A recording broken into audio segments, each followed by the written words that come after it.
Buenas.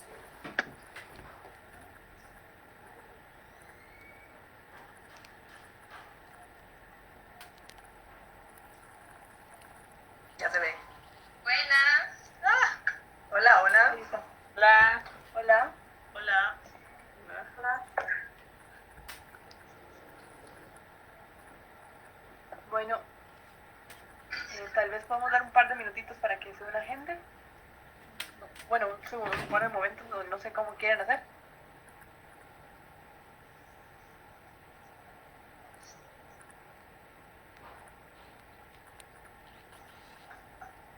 Bueno, este, buenas tardes, bienvenidos al conversatorio La Mujer en la Antigüedad Clásica. De parte de la situación de la asociación estamos muy agradecidos de que estén con nosotros. De la asociación vamos a participar en este conversatorio mi persona, Natalia Ramírez, y la presidenta de la asociación, Valeria Mora. También tenemos la participación de las estudiantes de Filología Clásica, Esther Picado y Jessica Maroto, y también de las docentes de Filología Clásica, Marisela Cerdas y Elisa Guevara.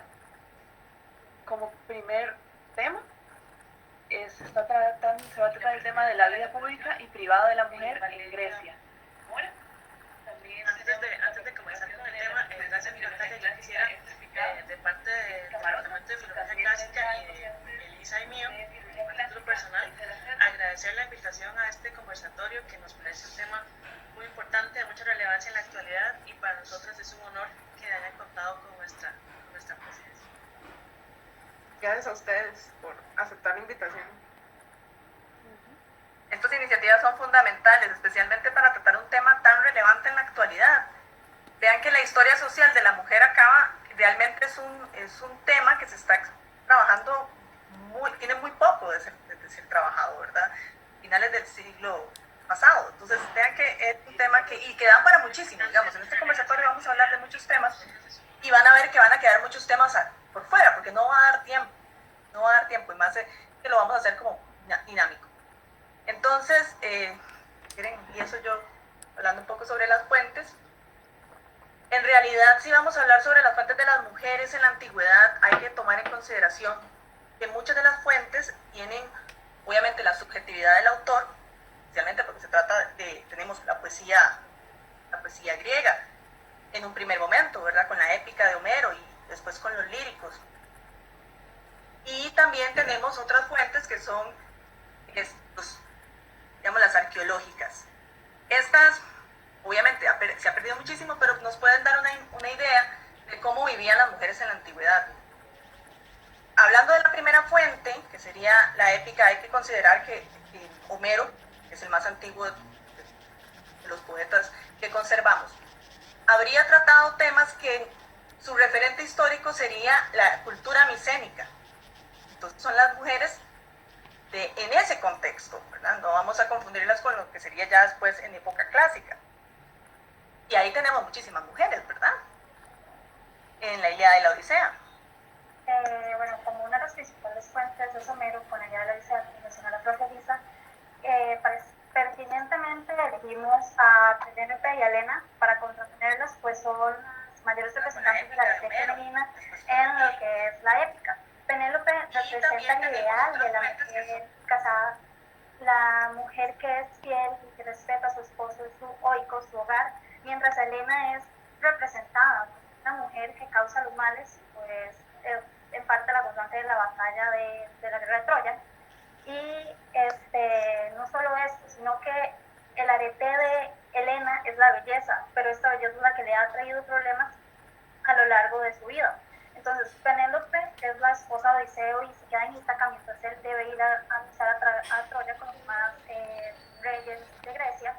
Y ella destaca porque queda custodia de Loicos, del hogar de Odiseo, queda al mando de su hogar, pero aún así no ejerce como una reina regente de lo que sería su reino, sino que debe cuidar desde su ámbito doméstico, encerrada, relegada en su gineceo, que es, se va a explicar un poquito más adelante, que es donde se relegaban o era la estancia femenina en las casas griegas. Y desde aquí ella exigía trabajar y supervisar a las esclavas, y ahí es donde debían estar las demás mujeres de la casa y no mezclarse con los pretendientes de ella. En cambio, ella lo que hizo fue tomar un punto de partida para defender las tierras de su esposo, y por eso hay momentos, hay un pasaje donde intenta entrar al banquete y a hablar con los pretendientes, pero su hijo Telémaco, al ser hombre y ya mayor, es al que le queda el mando de lo que es el mandato o el reinado de su padre Eliseo, y la relega de nuevo a tejer y a estar con las demás mujeres, pues eso no es lo que a ella le corresponde. Ella tiene acá un papel muy importante en lo que es mantener la fidelidad a su esposo y mantenerse leal. En cambio, Helena, que estaba casada con Menelao, luego de que París la rapta, pasa a ser su esposa, pasa a formar parte de la familia de Príamo en Troya, y cambia, digamos, de oikos, y ahí ella no es parte del arete de la fidelidad que tiene Penélope, sino que cambió de esposo, no por gusto, pero es lo que pasa. También tenemos que Helena es espartana, entonces Helena tiene más libertades que Penélope no posee. Por ejemplo, Helena puede ser parte de los banquetes, e incluso su palabra es tomada en cuenta cuando habla con otros gobernantes o con otros hombres de la nobleza. Y Penélope no puede hacer esto, y cuando lo trata de hacer de cierta forma, su hijo la relega de la acción y le manda a tejer, que es una de las cualidades que también caracterizan mucho a Penélope. De hecho, en el caso de Helena, principalmente, hay que recordar también que Helena es la que le da el título de rey de Esparta a Menelao. Y además, también hay que recordar que ella tiene un papel muy distinto a otras mujeres, no solo como una Penélope, sino también de Loicos de Príamo, como por ejemplo una Andrómaca, que no quiere que Héctor pelee. Más bien, ella llama cobarde a París por no estar peleando, aunque está sometida, digamos, en el aspecto sexual a él, porque es su esposo. Sin embargo, ella sí lo manda a pelear, porque eso es parte del arete y ella sí lo ve. En cambio, las otras mujeres se relegan más al papel privado en ese sentido. El papel privado es fundamental, ¿verdad? La mujer desde la antigüedad pertenecía a este ámbito de lo privado, mientras en contraposición el hombre pertenecía a lo público. Eso siempre se había manejado así. Helena, digamos, transgrede esto porque ella aparece en ciertos aspectos en el espacio público. Y es algo muy interesante, como mencionó Jessica, lo del gineceo, porque el gineceo es ese espacio privado donde van a habitar las mujeres, tanto las mujeres libres como las mujeres esclavas. Eso también hay que hacer la salvedad, ¿verdad? En el caso que estaban diciendo de la herencia del trono por matrimonio, eso es muy interesante porque parece que en la cultura micénica existía la forma matrilineal, o sea, que se heredaba por medio de la mujer, y la patrilineal, que esa es la que se va después a utilizar, y es la más recurrente en épocas posteriores. Entonces ya vemos dos variantes, una variante más antigua que podría ser Helena, reflejada en Helena, ¿verdad? Y también en Areta, cuando la vemos que ella también participa en los banquetes, dentro del reino de los feacios. Y Penélope, que ella aparece, digamos, mencionada en un poema que se supone que es de época posterior, ¿verdad? Y por ende, más moderno, ¿verdad? Que la Ilíada. Entonces vamos a ver que hay ideales en la Odisea que son distintos a los que aparecen en principio en la Ilíada, ya siendo como más tirando hacia los ideales que próximamente se van a desarrollar en la época de la polis y que se ven plasmados en una figura como la de Hesiodo, en los poemas de Hesiodo. Sí, porque también la valorización de Hesiodo es muy distinta a la que hace Homero, porque en Homero la arte es muy ligada a Loicos, pero en cambio la valoración ya de Hesiodo ya es una valoración desde la otredad, porque la mujer ya ahí es vista como mal, con el mito de Pandora y bueno, de hecho es descrito como un mal bello, pero necesario, porque el hombre necesita procrear, entonces necesita a la mujer para que procree y ese sería el rol que le corresponde a ella, pero ella va a ser un mal para el hombre, así es como la presenta. Se ve como un castigo, ¿verdad? En el caso del mito de Pandora. Y vean que es interesante también el hecho de los roles, ¿verdad?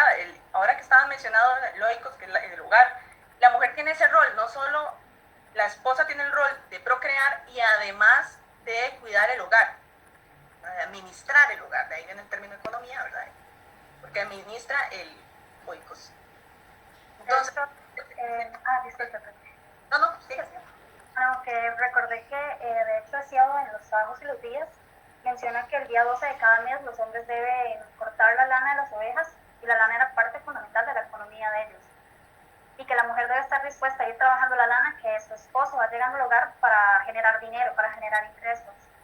Entonces, me parece importante recalcarlo, porque también cuando se habla como del trabajo de las mujeres, es muy importante mencionar el telar por diferentes razones. Por ejemplo, manteniéndose en las fuentes antiguas, como Homero, Helena y Andrómaca tejen mientras Paris y Héctor están enfrentándose en batalla. Y tanto la batalla como lo es la acción de tejer se están relacionadas con la diosa Atenea. Entonces se ve como un paralelismo entre ambos, porque también están, por ejemplo, el ejemplo de las horas y de las moiras. Unas son el tiempo y las edades, mientras las otras tejen el destino. Entonces es como los hombres van tejiendo en su vida para la sociedad, su arete masculina en lo público, las mujeres en lo privado. Entonces mientras Helena y Andrómaca tejen, ellos se enfrentan, cada uno lleva a cabo su arete, su valía de diferentes maneras, a como se le ha asignado en la sociedad. Ambos a la misma diosa que les da la sabiduría y les da el don de esto. Y Atenea se dice que era muy buena tejedora, por eso cuando Aracne dice ser la mejor, la condena y la convierte en un monstruo para que sea la mejor tejedora. Es interesante Atenea que ahora dice Jessica, porque Atenea tiene características masculinas, ¿verdad? Como hija de Zeus, nacimiento por su cabeza, ¿verdad? En ese sentido, ella tiene características masculinas. Y como es una diosa, pero también representa ciertas cuestiones del arete femenina, y es esto, el telar. Que van a ver que el telar se manifiesta no solo en las mujeres mortales, sino también en las mujeres inmortales. Vean en la Odisea, por ejemplo, Calipso y Circe siempre aparecen tejiendo. Y es que son las proveedoras del hogar, en el sentido de que ellas a la familia de tejidos, ¿verdad? De vestimenta. Incluso la señora de los... Es muy importante, Perdón, porque ese es un aspecto muy importante de la Odisea, porque parte de por qué Odiseo es los tejidos, la ropa que él viste, porque eso lo hizo Penélope. Hay una cierta importancia sobre la ropa que viste el hombre, porque la hace la mujer es con cierta pertenencia a Loicos a través de eso. Eso es parecido a lo que iba a mencionar, porque iba a mencionar que al casarse, al pasar a ser señora de Loicos, una de las tareas de las esposas es enseñar a la servidumbre, las criadas, las tareas, y entre esas está el enseñar a tejer correctamente los paños y las ropas que van a usar los huéspedes y la familia también. Yo creo que ahora que estábamos hablando de Helena y todo esto como transgresión que ella representa en contraposición con Penélope, también va muy ligado a que ella va a la vida pública en una sociedad, digamos, teniendo como esta idea de que se busca representar los ideales de la mujer o cómo debería ser la mujer griega, que Helena no lo representa, y por eso es que es tan atacada y expuesta como mala, digamos, porque rompe con esa idea de que la mujer siempre tiene que estar en la casa y siempre tiene que estar sirviendo. Ella parte con Paris y sale de Loicos. Entonces yo considero que por ese lado, por ese desafío quizá, es que tiene como esta mala fama, porque también lo vemos en otros personajes míticos, como Clitemnestra también, que Clitemnestra sale de Loicos, o sea, ella toma el poder mientras Agamenón no está. Sí, Clitemnestra sería peor, digamos, en el del imaginario griego y especialmente en la tragedia, ¿verdad? Cuando trabajan este tema. Porque si ustedes se dan cuenta, cuando Helena habla de la guerra y en época posterior, cuando ella habla de esto, cuando llega Telémaco a Esparta, ella se siente culpable, o sea, ella es consciente de la transgresión. Cosa que con Clitemnestra es diferente, ¿verdad? Porque Clitemnestra, de hecho, los trágicos siempre la describen como una mujer virilizada. Ella asumió un rol masculino y por eso está transgrediéndose. ¿Sí? Lo mismo pasa con Antígona. Antígona en Sófocles utiliza adjetivos masculinos para hablar de ella. ¿Por qué? Porque está también saliéndose del espacio privado al espacio público. Y en Antígona lo vemos muy bien con la contraposición de Ismene y Antígona, porque Ismene sería el ideal de mujer frente a Antígona, que es la que rompe con eso, ¿verdad? Pero ahora que estamos en las tragedias, ¿verdad? Me gustaría como recordar el juicio del hijo de Clitemnestra, ¿verdad? Orestes, gracias por... Que la jueza es Atenea, ¿verdad? Y ella misma dice, ok, yo nací de un hombre y el hombre es necesario y la mujer no. Y ese es otro punto muy interesante. Dicha que lo mencionó, porque realmente los griegos creían que la mujer era como una vasija que contenía la semilla y la daba luz, o sea, que no tenía ningún rol activo en la procreación, simplemente era como un recipiente. Un recipiente, un contenedor. Un contenedor. Entonces eso también le quitaba, y eso también hizo, digamos, le quitaba cierto valor a la mujer en ese sentido y, digamos, dominio del hombre sobre la mujer también, ¿verdad? Entonces, bueno, con Igual respecto la mujer ¿perdón? ¿Sí? estuvo relegada, digamos, al aspecto privado, y eso era donde se sentaba. Incluso podemos hablar, por ejemplo, de las líricas, que la mayor parte de ellas se escribe desde un aspecto privado, y eso es lo que se les exalta, que están desde el aspecto privado y no se salen al público, como lo pueden hacer ya las heroínas de la tragedia que van a venir posteriormente.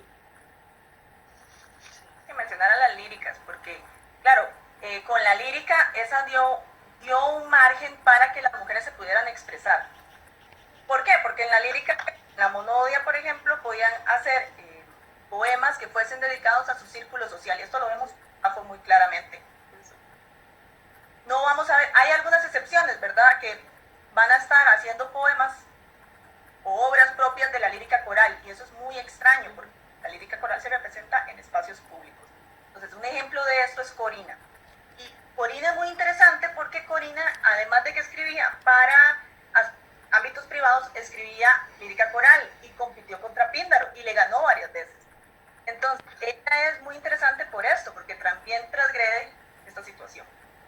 Lo interesante de las mujeres transgresoras, no solo en el campo literario y en el campo mitológico, que hemos hablado de algunas de ellas, es que generalmente se les caracteriza como mujeres masculinizadas. Esto ocurre, por ejemplo, con Safo. Imagínense que Platón decía que Safo era un alma de un hombre atrapado en un cuerpo de mujer, para poder explicar ese rol que tenía Safo, ¿verdad? O ese poder en la poesía que tenía ella. Otro tema... Sí, Natalia. No, disculpe. ¿Qué otro tema interesante que no hemos tratado es el tema del rapto? Sí, comenzando con Helena, ¿verdad? Con Helena y su rapto ocasionado por su increíble belleza, que como hemos hablado, ¿verdad?, en el caso de ella, y como vamos a ver también más adelante, la belleza no es necesariamente una ventaja como se puede ver en la actualidad, sino que más bien constituye en algunos casos una maldición, ¿verdad? De hecho, es un tema que se maneja hasta la época helenística, porque incluso en novelas como Queras y Calirro, la gran problemática en esa novela es incluso la belleza, y la belleza de Calirro, y más que la de Queras. Sí. De todo. Sí. Donde la valoración incluso de la belleza femenina es incluso peor que la belleza masculina. Es el peor castigo. Sí. Sí, pues muchas veces se decía que las mujeres debían estar en el gineceo, ¿verdad? También para protegerse de su propio mal, que es la belleza, ¿verdad? Atraer la mirada del otro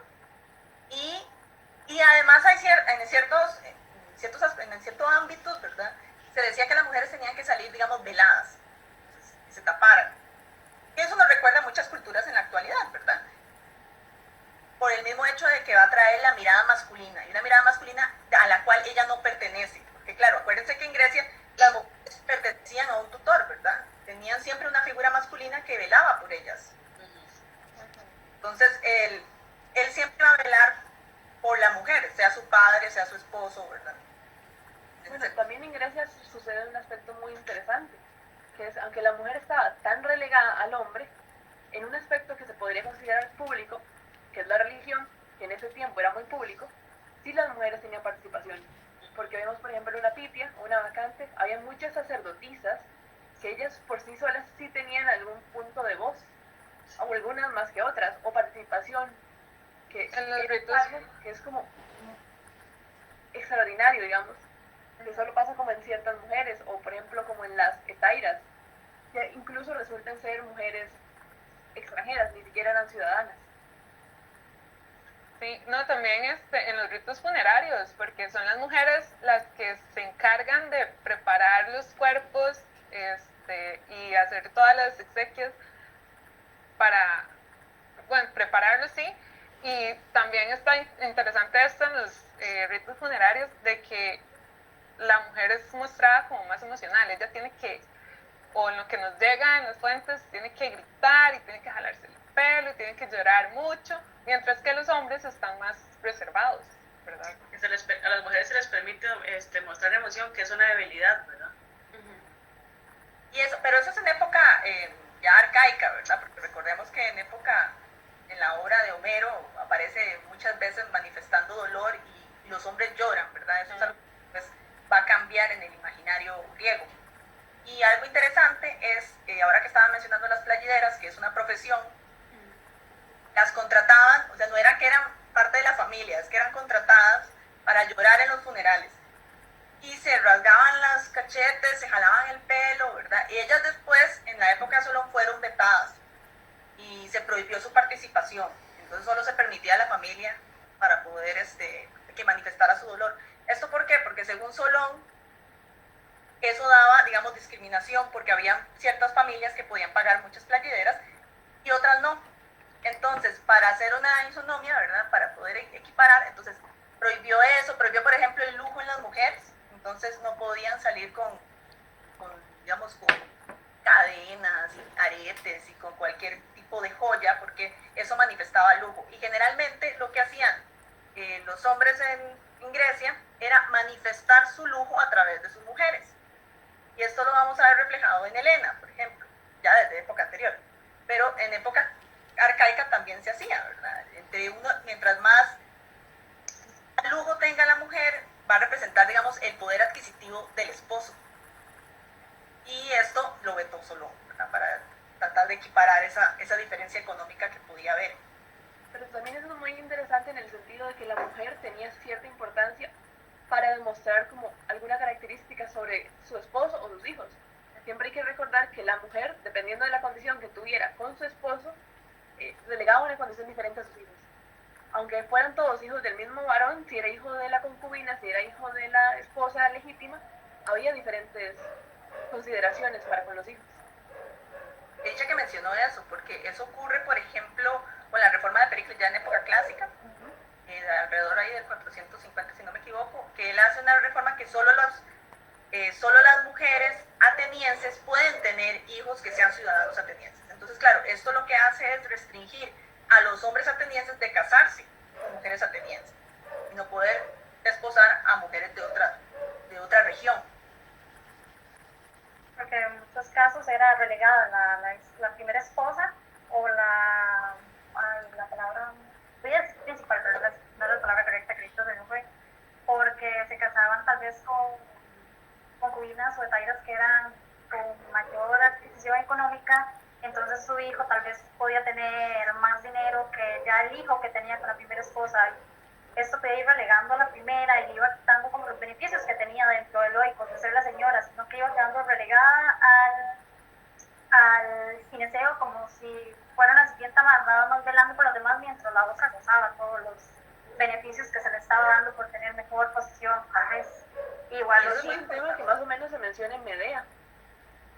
Medea con el segundo matrimonio de Jasón se está viendo relegada, y también sus hijos se están viendo relegados con ese matrimonio porque ella es una extranjera, mientras que Jasón se está casando con una princesa. Entonces sus hijos van a tener menor estatus, que es parte del por qué se da la problemática en esa tragedia. Es que también la bigamia se daba mucho porque en cierta época, principalmente arcaica, la mujer fue mucho como una moneda de cambio. Yo me caso y adquiero mejor posición porque me estoy casando con una hija de un noble, o voy a casar a mi hija con él para adquirir yo poder al ser el suegro de él.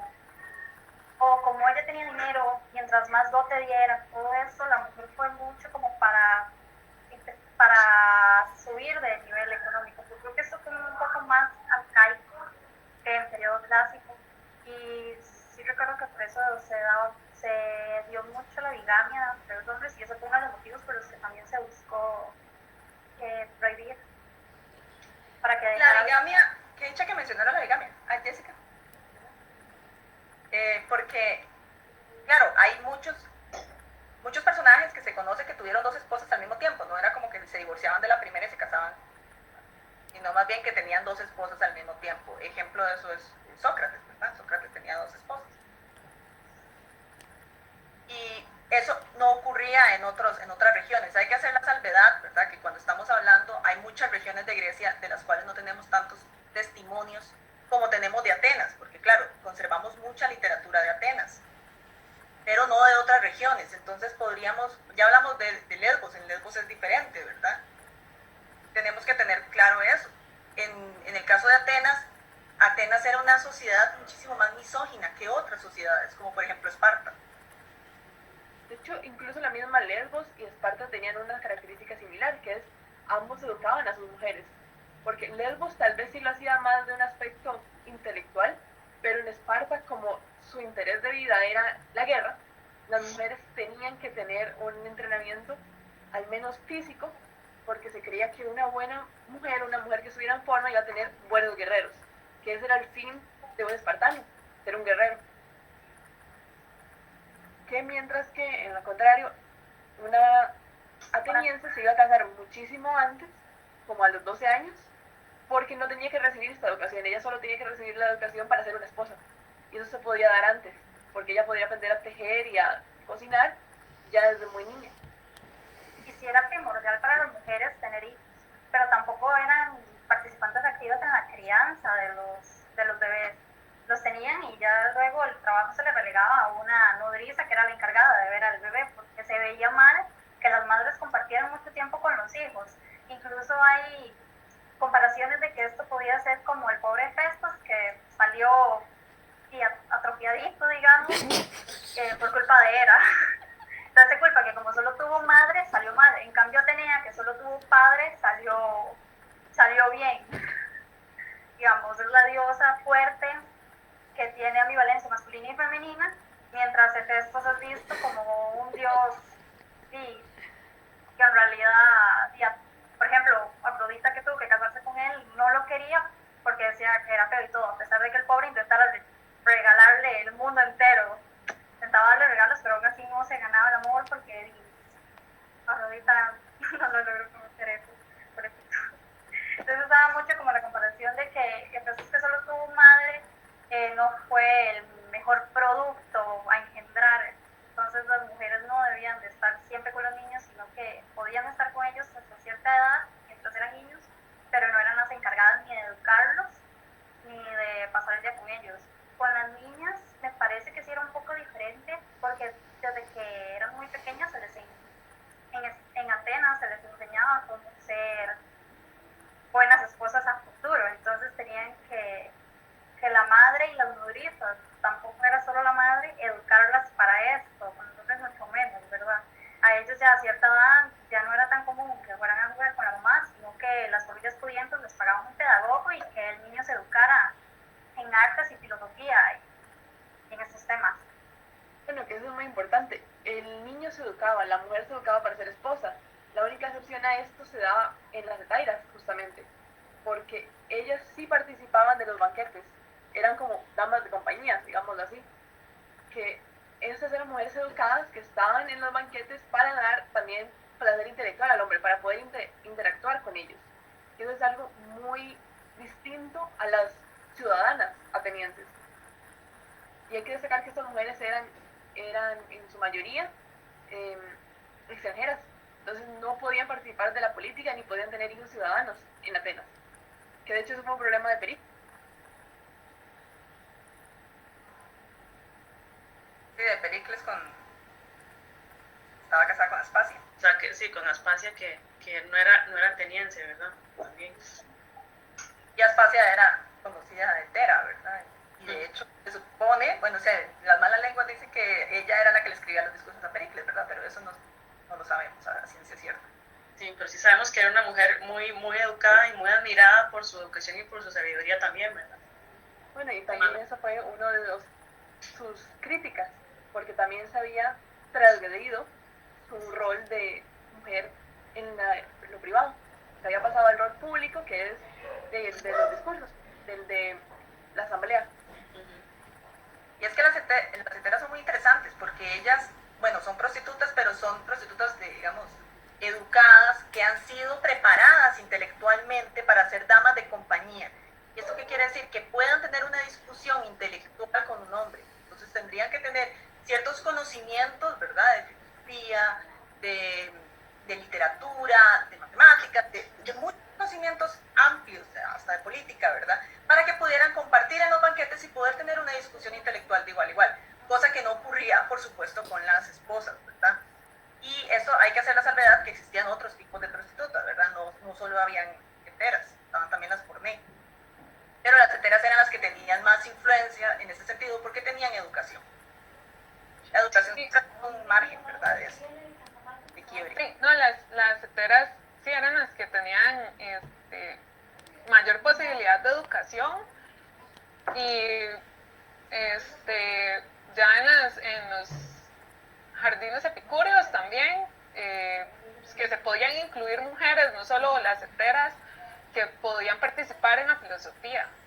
Creo que eso es importante porque en Grecia, si bien nos han llegado hasta ahora solo noticia de filósofos hombres, sí hubieron muchas filósofas mujeres, de las que no quedan tanto, pero sí nos llegan nombres, digamos. Entonces tenemos en la escuela pitagórica a Teano, que era la esposa de Pitágoras, y que se dedicó mucho a comentar, y hay debate entre si todos los textos que están firmados por Pitágoras, como Pitágoras, son de Pitágoras realmente o si son de ambos, porque hacían filosofía juntos. Lo mismo pasa con los epicuros, que los epicuros admitían mujeres también. Entonces el desarrollo intelectual de las mujeres sí se daba, pero siempre quedaba relegado a los hombres que tenían esta posibilidad de salir públicamente. Bueno, y también tenían la ventaja de, tal vez en otras partes de la Magna Grecia, que se podía ver, porque por ejemplo una Antipa, como sería la esposa de Sócrates, se dice que era una mujer brillante, que incluso hay fuentes que mencionan que puede ser que ella fuera la que le enseñara a filosofar a Sócrates.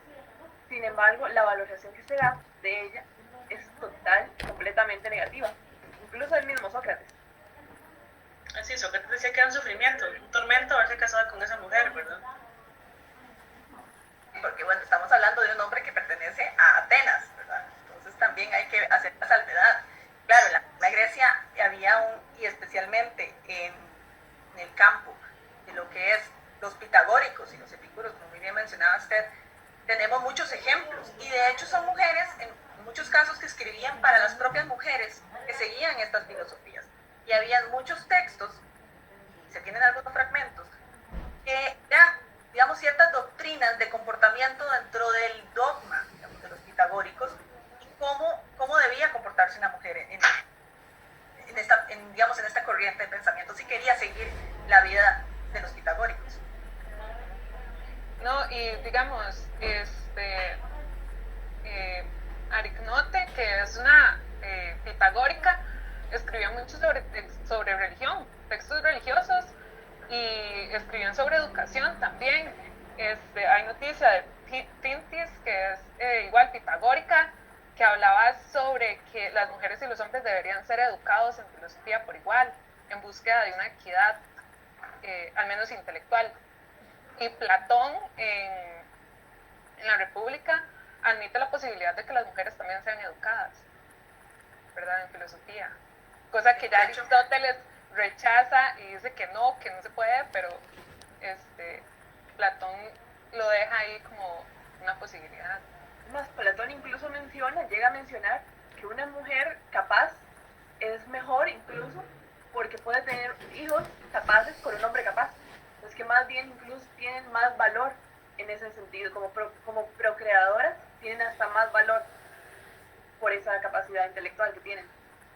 De hecho, Platón es que sigue también, él observa cómo funciona en Esparta, porque claro, en Esparta, primero, las mujeres se casaban más, digamos, en una edad mayor, que tenían, a los 18 años comenzaban a casarse, cosa que en Atenas no iba a suceder, ¿verdad? En Atenas a partir de los 14 se casaban con hombres mayores de 30.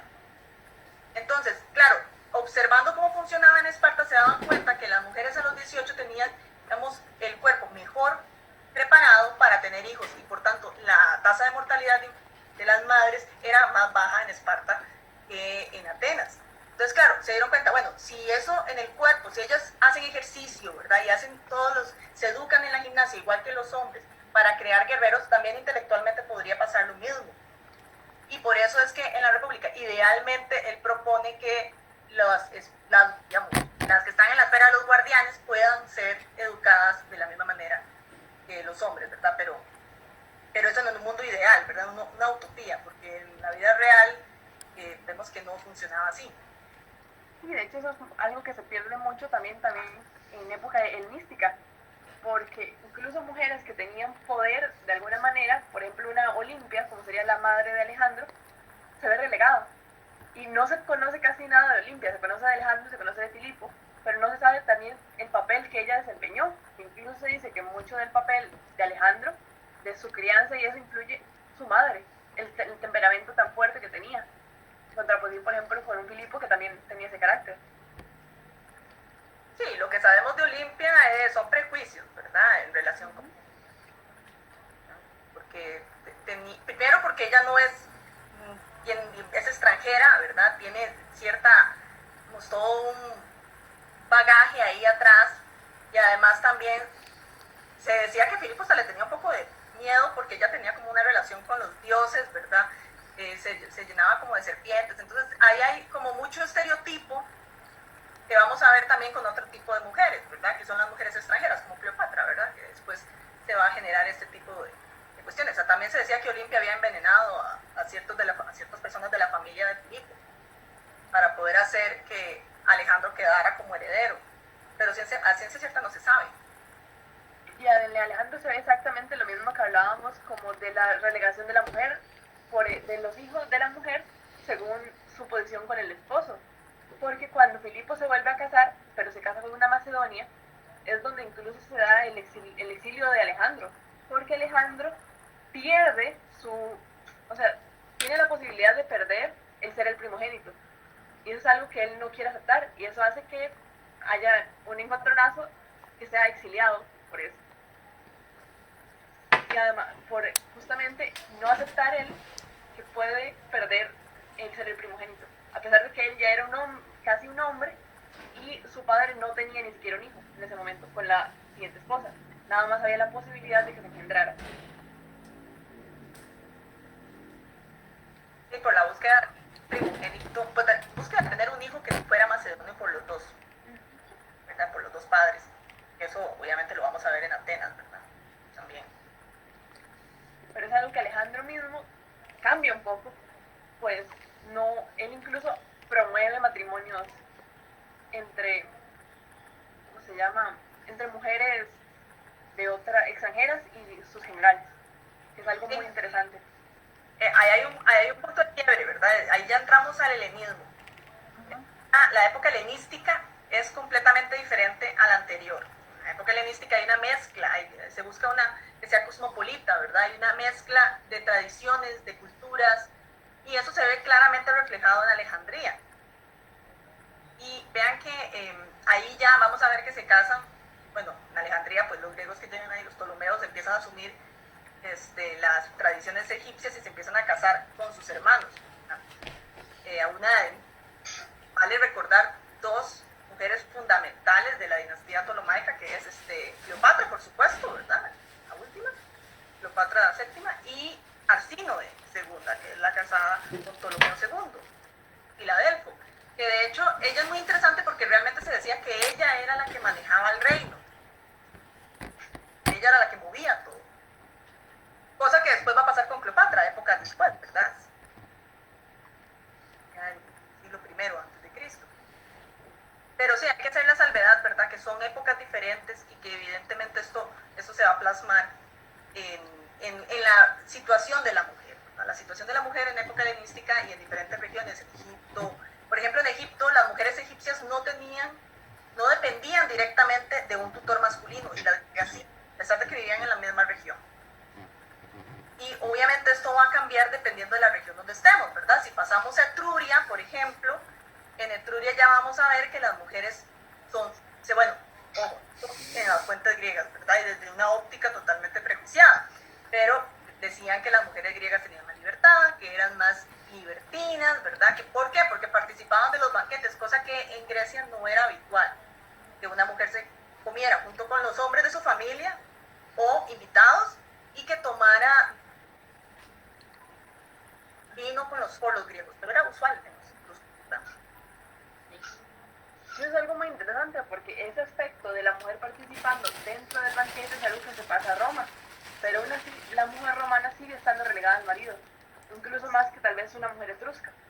Sí, claro, y hablando del vino, ¿verdad? Que menciona Elisa, recordarán en las 12 tablas que se decía que las mujeres no podían tomar vino, ¿verdad? Porque como eran psicológicamente más débiles, ¿verdad? El vino ya las hacía de que no se pudieran controlar, ¿verdad? Entonces, ¿y por qué era esto? Para guardar su virtud, porque era uno de los pilares de la mujer romana, ¿verdad? Como base de la familia, ¿verdad? O sea, ya que hablamos de la época helenística, ¿verdad? Esta es la época que influencia con mayor fuerza a Roma, ¿verdad? En la República, inicio de la República y final de la República, ¿verdad? Entonces aquí tenemos que la situación es bastante diferente a la que había en la Grecia clásica, por ejemplo, en Atenas, ¿verdad?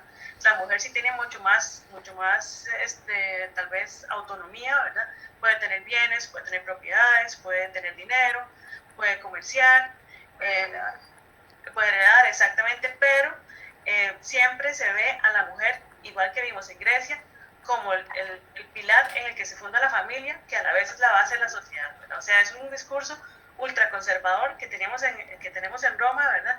Y por eso es, como mencionaron a las compañeras en Grecia, ¿verdad? Que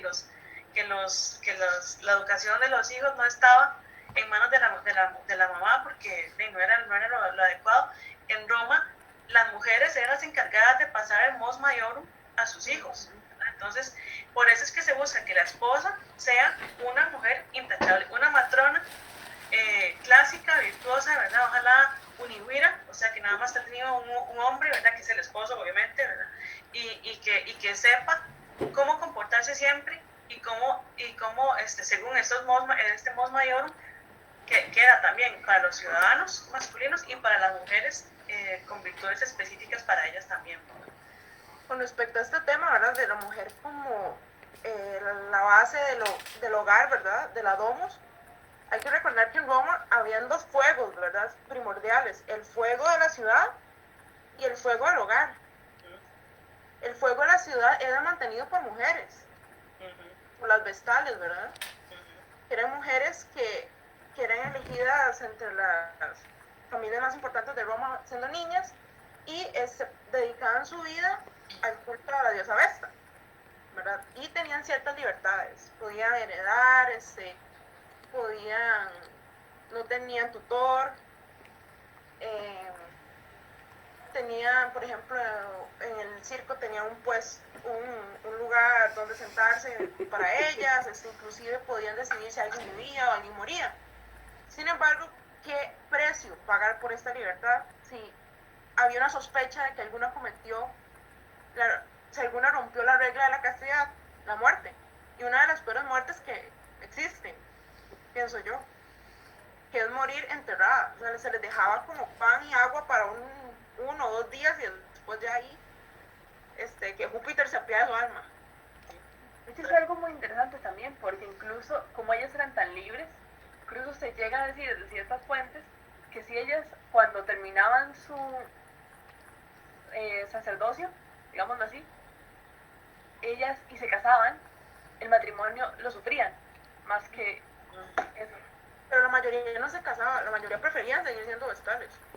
Por supuesto, porque eso es una situación de privilegio ante la sociedad romana, porque no solamente tenían todas estas libertades, sino que además eran admiradas y muy respetadas por el Exactamente, eran súper respetadas. De hecho, casi que les hacían una reverencia cuando pasaban las vestales en litera. Y si alguien entraba al templo de ellas, había que purificarlo después. Ahora que hablábamos también en Grecia de las mujeres que son como el punto cúspide del arete femenino, ¿verdad? En Roma también tenemos mujeres que son el ejemplo de la virtud, ¿verdad? Tenemos a Cornelia, la mamá de los Gracos, que era una mujer muy fuerte, ¿verdad? Hija de Escipión, ¿verdad? Si no me equivoco. Escipión africano. De Escipión africano. Nada más y nada menos. Exactamente, o sea, no era la hija de cualquier general X, ¿verdad? Y sus hijos, ¿verdad? Los Gracos, que trataron de impulsar esta reforma agraria, ¿verdad? Pero que los terminan matando, ¿verdad? Son ejemplos son como un reflejo de esa fuerza que tenía ella como mujer. Y más que ella se dedicó a su educación. Exactamente, o sea, se entregó completamente a eso. Tanto que se acuerdan de esta anécdota de que un Ptolomeo le pidió matrimonio y ella, no, yo me quedo en la casa dedicada a mi familia, ¿verdad? O sea, rechazó ser parte de la familia real de Egipto, ¿verdad? Exactamente. Hay un personaje femenino del que muy poco se habla, ¿verdad? Porque en oratorio conocemos a Cicerón, conocemos a Hortensio, ¿verdad? Y es Hortensia, la hija del rival de Cicerón, ¿verdad? Ella crece viendo a su papá, aprende las técnicas retóricas de oratoria, pero nunca pudo ejercerlas como tal, ¿verdad? Sin embargo, cuando en el segundo triunvirato de Roma se les quieren quitar parte de los bienes a las mujeres cuyos esposos creo que pertenecían al bando contrario de Augusto y Marco Antonio, si no me equivoco, bueno, de Octaviano, ¿verdad? Entonces ella de los proscritos, dentro de la lista de proscritos. Exactamente. Entonces ella dice, ¿cómo puede ser esto? Y ella se para en la rostra del foro y hace un discurso que para mí es uno de los mejores discursos que he leído, o sea, y eso que soy fan de Cicerón, ¿verdad? Y todas las mujeres se unieron a ella, si quieres, ¿y qué hicieron los triunviros? Se echaron para atrás. Exactamente, se lo logró convencer con su poder retórico, ¿verdad? Y que no dejaba nada que desear al poder de cualquier hombre, ¿verdad? De cualquier orador masculino. De hecho, ahora que menciona Cicerón, también una cosa muy interesante de Cicerón es su esposa, justamente, porque no conoceríamos a Cicerón de no ser por la existencia de esa mujer en su vida, pues lo que Terencia era mucho más importante dentro de Roma que él, era de una familia más adinerada, con una gente más ilustre que Cicerón. Y para él ejercer como abogado necesitó el dote de la riqueza de Terencia más que la propia. Y incluso llegó a arruinarlo. Terencia no solo tenía pagarle el dote a Terencia misma. fue muy... De hecho, Terencia es quien administra sus bienes, los bienes de Cicerón cuando está en el exilio o cuando estaba ejerciendo consulados fuera de Roma. Y eso, como decía, bueno, Terencia, ¿verdad? Ella, aparte de la dote y todo lo que hereda de su familia, ¿verdad? Ella misma generaba sus propios ingresos. Entonces, se sabía que en Roma tenía alquileres de ínsula para las personas que lo necesitaban, ¿verdad? Y era quien recurría a mucha gente como prestamista también. Era una mujer que sabía mucho, era muy inteligente con respecto a las finanzas. Y no solo con sus finanzas, también incluso se menciona su inteligencia en aspectos políticos. Exactamente. Porque ella supo leer más o menos la situación política y saber que su esposo iba a quedar en el bando contrario. Y para ella salvar a su familia, aceptó casar a su hija con el yerno que su esposo no quería. Que eso era algo que salía totalmente desde su posición de mujer. A mí me parece muy interesante la forma en que este autor, Robert Harris, en Imperio, muy buena novela, recomendada, retrata a Terencia. Porque Cicerón le tenía miedo. Era como... Sí, tenía miedo, le tenía miedo como temor, Exactamente. respetuoso. Exactamente, era como, ok, voy a hacer esto, pero primero tengo que preguntarle a mi esposa para que ella dé el visto bueno, ¿verdad? Sí. Entonces, es muy interesante esta perspectiva, igual que muchos autores contemporáneos, ¿verdad?, que han decidido agarrar figuras femeninas de Roma, y traerlas otra vez a novelas históricas, ¿verdad? Algunos sí son un poco alejados de la realidad, otros no, ¿verdad? Entonces tenemos, por ejemplo, a las mujeres de la dinastía Julio Claudio, ¿verdad? Y Claudio el Dios y su esposa Mesalina. Y ahora tenemos a un escritor español, Santiago Poseguillo, que sacó Julia y Julia contra los dioses. Y es muy interesante cómo esas figuras han vuelto a resurgir, ¿verdad? Cómo ellas llegan a ser el centro de ese tipo de literatura. Inclusive, así tenemos a la Romana Indómita. Exactamente, la Romana Indómita de Ana Cristina Rossi. Que a mí me hace cuestionarme esa novela me hizo a mí cuestionarme, y yo les paso la cuestión a ustedes. A ver qué opinan. ¿Qué tan alterados piensan ustedes que son las fuentes con respecto a la vida de Julia, de Agripina, de Claudia, de todas ellas? Siempre se sabe que la historia la escriben las personas que están en una posición de poder, ¿verdad? Ya sea que son los vencedores o los que son los que dominan en la sociedad de la época, ¿verdad? Entonces, ¿qué puede esperar uno, ¿verdad? De mujeres que retan el status quo que había en la sociedad romana del momento, ¿verdad? Mesalina, Agripina, ¿verdad? O sea, ¿Qué nos ha dicho Agripina? O sea, exacto, o sea, estas mujeres tan fuertes, por supuesto, Fulvia, sí, exactamente, la esposa de Marco Antonio, y son personas, mujeres que ponen en peligro esta hegemonía masculina. Entonces, uno puede tal vez, por lo menos, tener la duda de qué tan acertadas o tan fidedignas son las representaciones que han llegado hasta nuestros días de estas personalidades, ¿verdad? Bueno, de hecho uno puede tomar, por ejemplo, a una figura como es Livia, la esposa de Augusto, y comparar fuentes, porque las fuentes pueden decir cosas contrarias de ella, porque hay fuentes que la presentan como una mujer sumisa, una matrona que es como el ideal de matrona, mientras que hay otras que la presentan como una mujer masculina, una mujer que estaba detrás del poder de Augusto. Y más que Augusto gobernara Roma, era ella la que gobernaba Roma. Entonces también se contraposición en una misma figura. Ahora que Natalia menciona esto de que es presentada como masculina, digamos, recordamos ahora que estábamos hablando sobre Grecia, que siempre que una mujer reta o busca salir transgrede el status quo, es representada en la historia, en la literatura, como masculina, o sea, queda desprovista de todas sus cualidades que las femeninas, digamos, y la tergiversan toda su forma, en realidad, porque ya no es, digamos, no siempre es solo la actitud, sino también ya su forma, digamos, su físico, ¿verdad? Entonces las fuentes empiezan a tratar a las mujeres de maneras diferentes dependiendo de lo que se vaya a decir de ellas.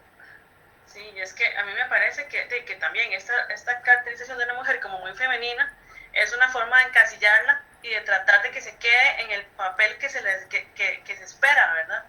Pero hay que recordar que algunas fuentes utilizan mujer liberada como un insulto. Sí, exactamente. Exactamente. Y bueno, aquí me parece que también sería, bueno, apropiado hablar de la cita de Sófocles. ¿verdad? Que bueno, viendo todo este recorrido que hemos hecho a lo largo de las figuras femeninas en Grecia, en Roma y en otras culturas, hay muchos aspectos que han variado a través del tiempo. Se ha recorrido un largo camino, ¿verdad? Desde el punto de vista de la situación de la mujer, ¿verdad?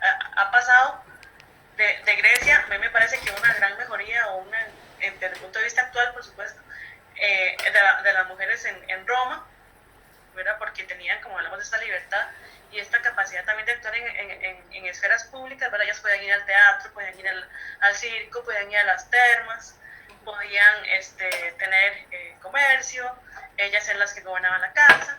Lo que no podían era ejercer puestos de gobierno. Pero ese camino de las mujeres en el gobierno todavía se está abriendo. Entonces, cuesta, ¿verdad? Obviamente no se puede, dentro de la época romana, la situación era mucho más ventajosa para las mujeres que en épocas anteriores o en otras culturas también, ¿verdad? Sin embargo, igual en Roma sigue siendo la misma idea, digamos, que se muestra en esa cita del Ajax de Sófocles, que dice: mujer, en las mujeres el silencio es un adorno, porque la mujer seguía siendo relegada al aspecto privado. Si ella llegaba y hablaba, ella estaba transgrediendo eso, estaba pasando al aspecto público. Por eso, por ejemplo, no puede hablar en el foro, no puede ser senadora, No. porque eso ya era privado, y ella tenía que estar en el silencio era público, tenía que estar en el silencio de lo privado. Sí, exacto. Y lo mismo, de eso te ve también en la actualidad, ¿verdad? O sea, no sé, esta frase que a mí me cae terrible cada vez que la oigo. Yo me acuerdo cuando yo la vi por primera vez en la vida, cuando yo estaba súper joven, y yo no entendía qué quería decir, porque no me cabía en la casa. Yo decía, pero ¿por qué calladita más bonita? La frase, sí, calladita más bonita. Y yo, ¿por qué calladita más bonita? ¿Qué significa eso? O sea, no me caía no me había caído la peseta de lo horrible que es este mensaje, ¿verdad? ¿Cuántas mujeres han tenido que sufrir calladitas más bonitas? Y además, no solamente calladas, sino más bonitas. ¿Bonitas según quién? Igualmente, ¿verdad? Bueno. Lo impresionante es, perdón, lo impresionante es que siga vigente después de más de 2000 años. Sí, después de que Sófocles lo dijo, exacto. Por eso, más de 2500 años de historia sigue esas cuestiones vigentes. No, y creo que también en esa frase está inmersa esta idea de que la mujer tiene que ser bonita. Sí, por eso, pero bonita para qué, bonita cómo, o sea, y es muy bonita, pero habla como Elena, ya es perjudicial. pues yo era no bonita, exacto. Viene a colación Juvenal, ¿no se acuerdan de Juvenal? Cuando él habla de las mujeres intelectuales, que era muy molesto oír a una mujer discutiendo sobre cuál era el mejor poeta, que era mejor que no hablaran. Es exactamente eso. Claro, la mujer se lo ha dicho, su lugar es en el ámbito privado y usted en su casa, pero usted no tiene opinión frente a otros, al menos no se tiene en Atenas. Sí. Y eso es incluso algo que hasta hace incluso poco se veía, porque hay historias de mujeres. Bueno, yo tengo una historia así de una señora que me lo contó. Ella me decía que cuando ella se casó, a los pocos días su marido iba a ir a una feria.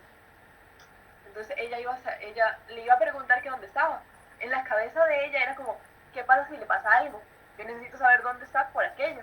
Pero estaba viviendo en la casa de ella. Y la mamá de ella misma le dijo que ella no podía preguntarle para dónde iba, porque el hombre era de la calle y la mujer era de la casa. Entonces ella no podía saber a dónde iba su esposo. Estamos hablando de eso, algo que pasó hace no tantos años. Siglo XX. Siglo XX.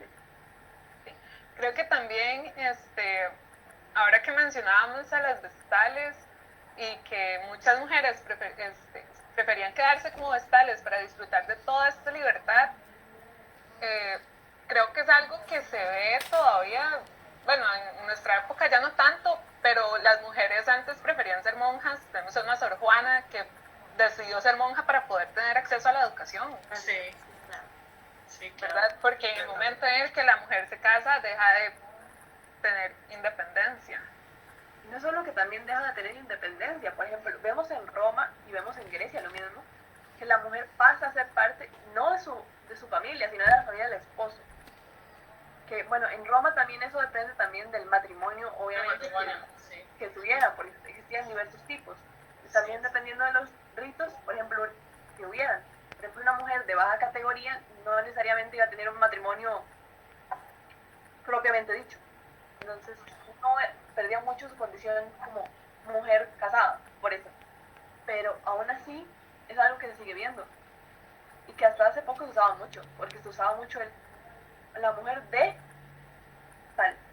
Sí. O sea, no sé si ustedes tuvieron profesores o conocidos que firmaban, no sé, fulana de Rodríguez. O como mencionaron también ustedes en algún otro momento, no sé, María, viuda de Pérez. ¿Verdad? Eso, digamos, en la viudez todavía se sigue usando, digamos, hay gente que todavía sigue usando eso que fulanita la viuda de tal, y que realmente lo que hace es quitarle la independencia a la mujer como sujeto, Sí, porque ya deja de ser un sujeto independiente y se convierte para siempre en un adorno, una propiedad del esposo. Una mujer se divorcia actualmente y es recordada como la ex esposa de alguien. Aunque ya no haya lazo o unión, sigue siendo la ex de esa persona. Entonces, ¿dónde queda la individualidad propia de la mujer? Porque es ser el D de alguien siempre, y siempre ese D es un hombre. Uno no es la hija de María, es la hija de José. Uno siempre está eso. Es como, a mí siempre me da, pero bueno, se me suben los humos cuando veo siempre las noticias de Shakira, y a mí me dicen en el titular, la esposa de Piqué. Shakira tiene un montón de campañas de ayuda, es una cantante internacional súper reconocida, ha construido mucho ella sola, como para que ella sea vista como la esposa de Piqué, de un futbolista. ¿Por qué no decir la cantautora Shakira? ¿Por qué pasa a ser, realmente sigue manteniéndose el ser esposa de alguien? Igualmente, nuestra cultura al menos mantiene, digamos, los dos apellidos. Hay culturas que incluso la mujer pierde su apellido y se toma el del esposo. Sí, ahora que Jessica mencionaba esto de Shakira con Piqué, Shakira es mucho más famosa que Piqué. Sí, y claro. Piqué salió mucho más a la fama por Shakira. Entonces, eso me hace recordar la frase de detrás de todo gran hombre siempre hay una gran mujer, que hemos visto en esta conversación viene desde hace mucho, porque tenemos un Cicerón que fue lo que fue gracias a la esposa y así. Augusto. Ajá, entonces siempre está eso de que está la mujer en el ámbito doméstico o detrás del hombre haciéndolo o llevándolo al público, digamos. Sí, pero esa frase a mí tampoco me gusta para nada porque me parece que implica que es como la mujer se encarga de allanarle todo el camino y que toda la vida del hombre esté tranquila y en paz para que el hombre pueda dedicarse a grandes cosas. Lleve la gloria a él mientras la mujer atrás en las sombras, en lo privado de su casa, hizo todo para ayudarle a él, pero ¿dónde está el reconocimiento de ella? ¿Por qué no los dos son reconocidos como grandes personas? Sí. Y eso se va Sigue hablando muchas frases como también donde mandan a la mujer al ámbito privado. Por ejemplo, cuando le dicen a uno, ya sabe cocinar, entonces ya se puede casar. Sí, you know what? Ay, no, se fue. A mí me Eso gustaría, es mandar a la mujer de que la mujer, como ya sabe cocinar, ya sabe hacer los ámbitos de la casa, entonces ahora sí puede llevar una casa y puede casarse, pero no puede hacerlo antes, porque si no, no va a saber llevar la casa, que es el papel de ella, aparentemente. ¿Saben otro punto importante que todavía sigue siendo vigente y que es terrible? El de la libertad sexual, ¿verdad? Si una mujer tiene libertad sexual, como pasaba, digamos, en Roma, o con las etruscas, es prostituta. O sea, y eso lo veían los romanos, y los romanos lo consideraban así. Véanlo con Clodia, por ejemplo. Sí, es que el problema es que el papel de la mujer era ser la respetable y la que está en la casa criando a los hijos, ¿verdad? O la que da una progenie legítima, y para que sea una progenie legítima tiene que ser fiel, porque las mujeres pueden, los hombres no saben cuál es la paternidad, las mujeres sí. Bueno, o sea, uno siempre sabe quién es hija de la mamá, pero no del papá. Entonces, obviamente, es súper importante que la mujer sea fiel, porque si no, de ahí puede ser hijo de cualquiera el vástago y es capaz que hereda las propiedades y todo el asunto alguien que no es el hijo verdadero de la persona. Y ese es el problema. Entonces, las esposas no son compañeras sexuales para nada, son simplemente para procrear, mientras que las compañeras de verdad son las cortesanas, las meretrices, las etairas, ¿verdad? Y eso, como dice Elisa, se ve incluso en la actualidad, que yo no sé si ustedes han oído eso, pero yo también lo oigo, y hasta que hay mujeres con las que uno sale y mujeres con las que uno se casa. Y yo voy a ir a vomitar un momentito. Sí.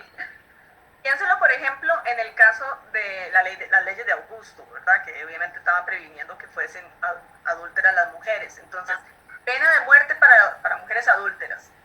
Y muchas de las mujeres, para evitar esta ley, obviamente para que no fueran enjuiciadas cuando ya tenían una relación abierta, era inscribirse como prostitutas. Entonces se inscribían y así lograban, digamos, ese hueco legal, ¿verdad?, para que no fueran condenadas. Que de hecho también es interesante porque otras mujeres, o sea, en Roma, una de las grandes cosas que se achacaba a las mujeres era incluso su libertad sexual, porque hablamos de una Julia, la menor, la hija de Augusto, incluso, que ella fue desterrada, le fue bien, por su infidelidad, y una Mesalina, por ejemplo, que parte del gran error que tuvieron, digamos, su gran mal, fue ser infiel. Sí, y a Mesalina se le tachó de ninfómana, ¿verdad? Y de que iba a prostituirse a prostíbulos, porque evidentemente posiblemente no fuese cierto, ¿verdad? Eso simplemente era como todo el rumor, todo el chisme, toda la mala fama que se le quitaba. Y si fuera cierto, ¿qué hay? Problema de Mesalina.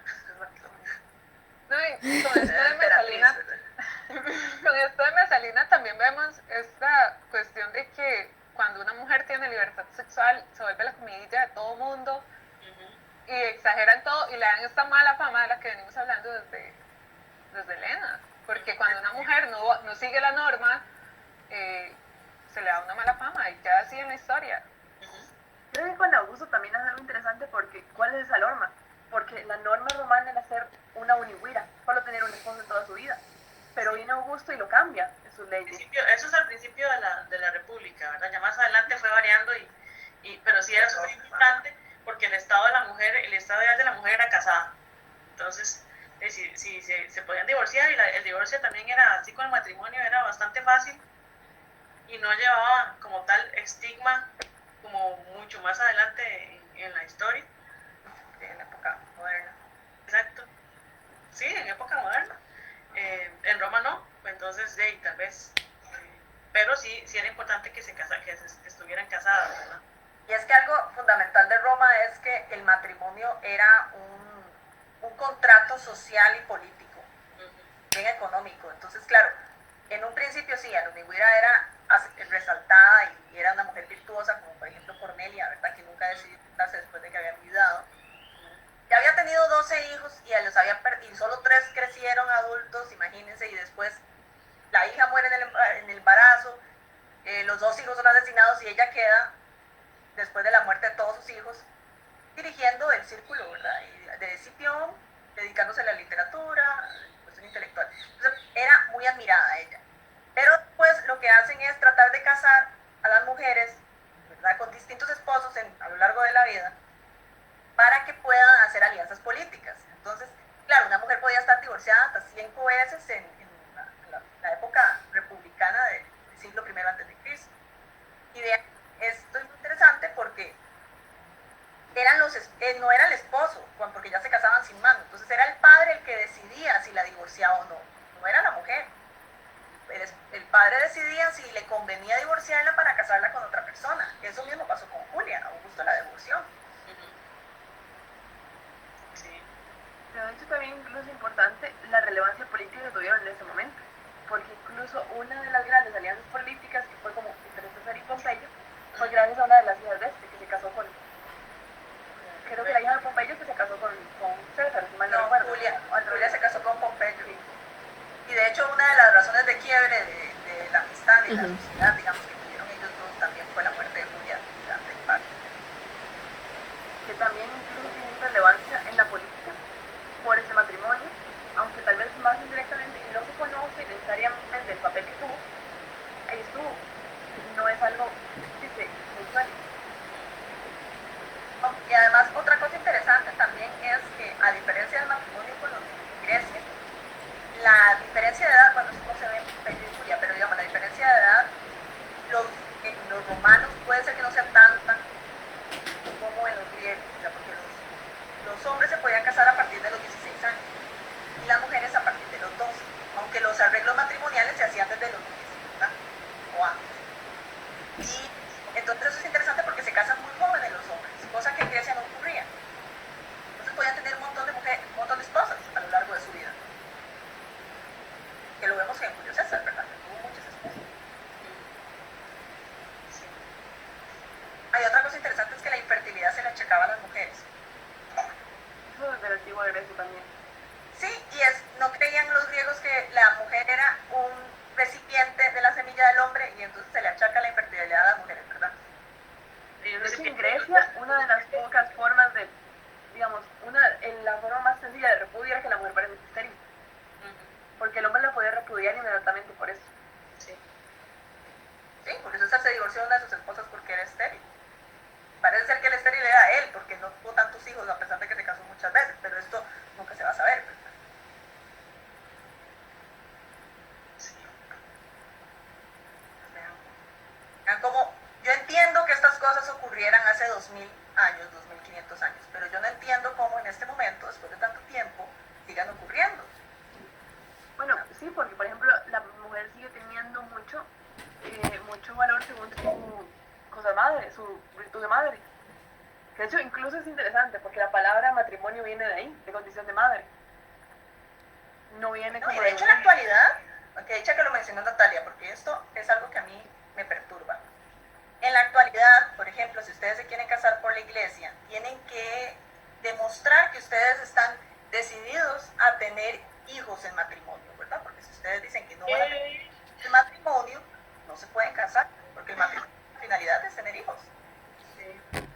De hecho, incluso, por eso me parece interesante, porque la palabra que llega al español no es conubia, que es la palabra, digamos, de matrimonio en latín, sino es la palabra que hace referencia a la mujer en condición de esposa y condición de madre.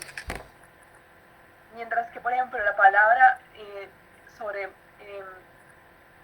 herencia, patrimonio, que es la condición de padre, más bien pasa a ser como los bienes. Es interesante cómo se maneja eso a través del lenguaje también, si lo vemos de esa manera. Ahora, la cuestión del rapto, ¿verdad? De la belleza como maldición, por así decirlo, ¿verdad? En la actualidad, o sea, yo salgo de mi lugar privado, que es mi hogar, a un hogar público y eso le da derecho a otras personas de incluso matar. Sí, porque sí, y no tiene que matarla para agredirla. Exactamente. O simplemente yo salgo de mí, ajá, y no sé si vuelvo. Sí, esa es una cosa tan triste. Es que, por ejemplo, recuerda un poco el rapto de la Sabina. Pero la diferencia es la mujer muere porque al encontrar a la Sabina no se somete. Sí, exactamente. Sí, pero sí, y las que y a lo largo de la mitología también las que no se someten pierden su condición de mujer, porque pensemos por ejemplo en Daphne, la está persiguiendo a Apolo y entonces como ella no quiere nada con él, es convertida, él pide ayuda a los dioses y que la ayuda le dan convertirla en árbol. Pero aún así no la deja sola, sino que la sigue usando como... No la deja sola, exactamente, le arranca ramas para hacerse corona y así. Apolo es el peor de todos. Y también Pan persiguiendo a Siringa. Sí. Lo mismo, ayúdenme, no sé cuánto, convertía ahí en cañas. Que también no, tampoco se deja sola. La deja sola, exactamente. exactamente. Y el mismo Un Zeus. castigo. No, Un castigo desde que hay Zeus no por eso. hablemos. No, Un y castigo sobre- por eso. Sí, Porque un castigo hablamos de por una gracia. medusa, por ejemplo. Ujú. Medusa es castigada porque la somete a Poseidón, no por gusto de ella, Ujú. En el templo. en el templo. No, y sobre esto que mencionaban, sobre esto que mencionaban del rapto, y el ejemplo que ponía Valeria, Hesiodo dice que, no, Hesiodo no, perdón, Herodoto, dice que, bueno, era una práctica común y que y en un fragmento dice que tampoco era como que las raptaban así de verdad, sino que si las lograban raptar era porque ellas querían. Entonces, Yo creo que en vemos algunas como- sociedades el rito matrimonial era el simulacro de un rapto. Ujú. Creo que el espartano era uno de esos, si mal no recuerdo, pero no estoy... Bueno, el espartano es bastante particular, pero sí habían varios. Sí, Es que- hay varios tipos y además los metían todos en una cueva, digamos, y puras, entonces los hombres tenían que atrapar a una de las mujeres y esa iba a ser su esposa. Sí, la que corre más lento nos tocó. Entonces era como muy curioso, es muy, muy curioso, muy interesante, ¿verdad? de Eso. hecho, eso recuerda mucho al rapto de las Sabinas, incluso. Sí, sí, exacto.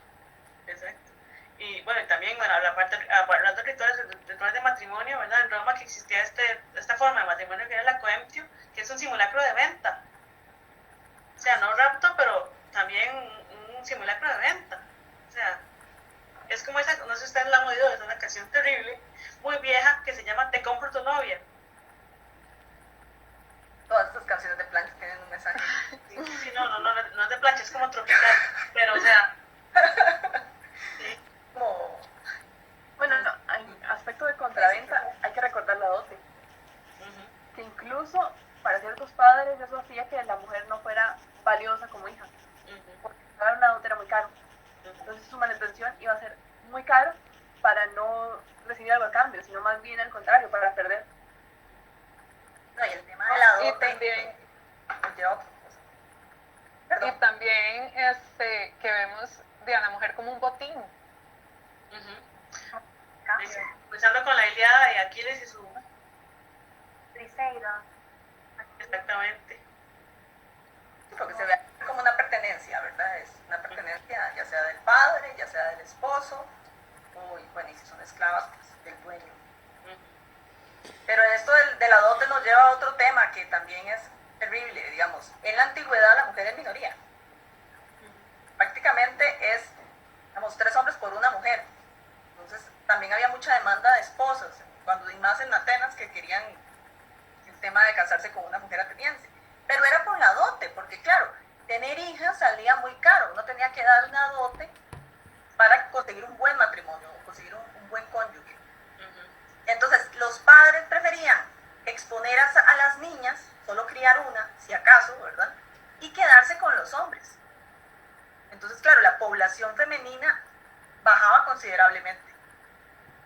Y además, la tasa de mortalidad de las mujeres siempre fue más alta en la antigüedad, por la cuestión de los partos. Claro. Que ese es un tema que se ve a lo largo de la literatura. Por ejemplo, uno de los temas de Daphnis y Chloe es justamente que Chloe es una niña expósita por el motivo de la dote. Exacto. Digamos, todas estas niñas o morían al ser expuestas o eran tomadas para ser criadas para la prostitución o para trata de blancas o para ser vendidas como esclavas, ¿verdad? Posteriormente. También se ve en la comedia romana. Se ve mucho la comedia romana. Hay que mencionar la comedia, porque de hecho de todas las fuentes que tenemos de la antigüedad literarias, en realidad las que están más cerca de saber cómo era la forma de las mujeres es la comedia, tanto la comedia antigua como la comedia nueva, y la media, pero de la media casi no conservamos nada. ¿Por qué? Porque ahí hay estereotipos, ¿verdad? Tenemos estereotipos, tipos cómicos, que van a darnos como ideas de cómo se manejaba el imaginario en relación con las diferentes mujeres. Entonces, esposa que tiene la dote y que maneja a su esposo. Prácticamente podríamos verla reflejada en Terencia, la esposa de Cicerón. Y luego tenemos otro tipo de mujeres, ¿verdad? Las que abusan del licor, ¿verdad? Las ancianas, las que buscan a los jovencitos para relacionarse con ellas. Entonces tenemos muchos estereotipos que de hecho posiblemente sí se identificaran dentro del imaginario del contexto. Es algo que también se ve en la lírica, incluso anterior, con la caracterización de las mujeres según animales. Que hace ya en la lírica. Sí, claro. Y la idea del insulto, del utilizar nombres males para insultar, eso lo vamos a ver hasta la actualidad. No es tan mal. O decirle a los hombres que parecen mujeres también es un insulto. Sí. Como los partidos de fútbol. Exactamente, como los partidos de fútbol. Exacto, pero bueno, hay un montón de cosas que hay tanto que hablar todavía. Sí, vean el tema de la dote en la actualidad para los matrimonios. Recuerden. Por ejemplo, una mujer puede ser buena conduciendo y le van a decir, usted maneja como hombre. ¿Por qué me elogian diciéndole a uno que es hombre? ¿Pero qué? Si usted maneja como mujer, maneja bien. No. A los hombres se les insulta llamándoles con algo femenino y a las mujeres más bien se les quiere dar el elogio con una contraparte masculina. Porque lo femenino se sigue viendo como lo débil. Bueno, también hay muchos temas que hablar, pero por razones de tiempo vamos a finalizar ahorita. Muchísimas gracias a todas las personas que nos están viendo.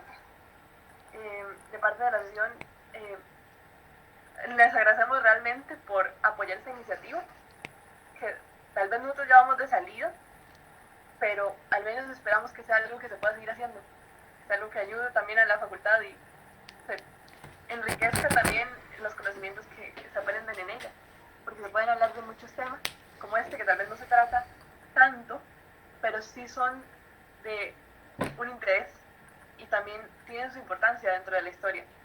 Entonces les agradecemos mucho su participación y también a quienes participaron del conversatorio. Muchísimas gracias por apoyarnos, porque sin ustedes tampoco hubiéramos podido hacerlo.